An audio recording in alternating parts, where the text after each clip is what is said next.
Setia terhadap Tuhan dan firman-Nya, ini kunci beruntung atau berhasil. Perhatikan ayat 7. Jangan menyimpang ke kanan atau ke kiri, supaya engkau beruntung kemanapun engkau pergi.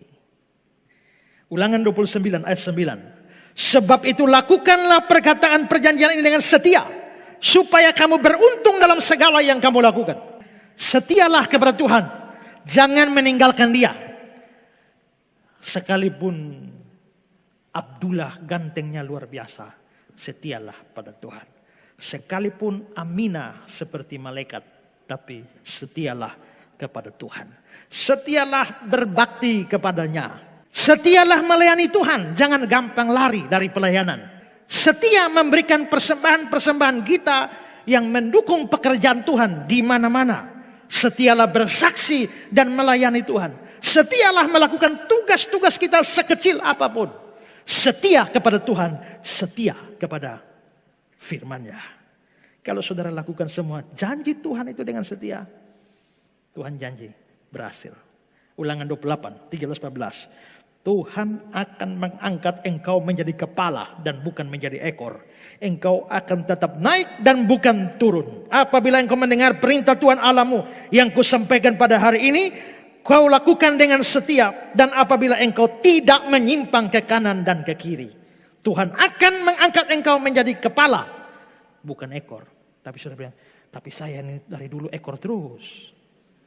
Di kantor ekor, di sini ekor, di sana ekor. Iya, tapi kau kepala rumah tangga kan? Memang saudara, ini tentu saja saya bukan penganut teologi kemakmuran bahwa gara-gara kita taat pada Tuhan berarti kita akan sukses kaya raya. Dari pegawai rendahan naik jadi bos. Tidak. Tapi maksudnya adalah, intinya semua adalah bahwa memang Tuhan memberkati. Di dalam perjanjian lama memang berkat yang paling menonjol itu berkat jasmani. Mengapa? Karena berkat terbesar belum datang. Berkat terbesar itu di dalam Kristus. Itu belum datang. Maka Allah menyatakan berkat-berkatnya lebih kepada berkat jasmani, karenanya berulang kali dikatakan dengan berlimpah-limpah. Tapi konsep berlimpah-limpah itu mulai hilang dalam PB, diganti dengan kecukupan. Asal ada makan minum cukup. Berilah makanan hari ini secukupnya. Ibadah itu kalau disertai dengan rasa cukup. Nah, berarti konsep limpah di PL itu menjadi cukup di PB. Kenapa? Di PL limpah karena berkat tertinggi belum datang. Tapi di PB berkat tertinggi yakni Kristus sudah datang. Maka berkat jasmani kurang pesonanya.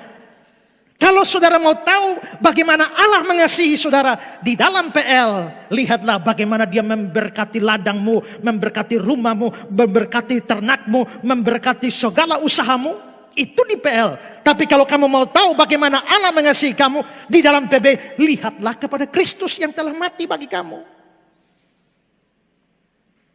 Itu bukan berarti tidak ada orang bisa melimpah. Tapi itu bukan janji Tuhan bagi setiap orang.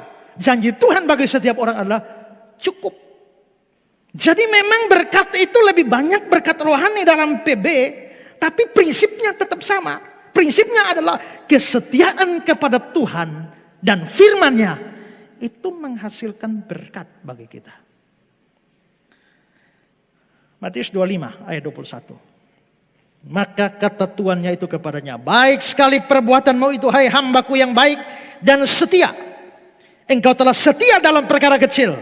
Aku memberikan padamu tanggung jawab dalam perkara yang besar. Ya kan? Setia dalam hal-hal kecil, Tuhan berkati dengan hal yang besar. Bagaimana kalau tidak setia? Kalau tadi setia Tuhan bikin berhasil, beruntung.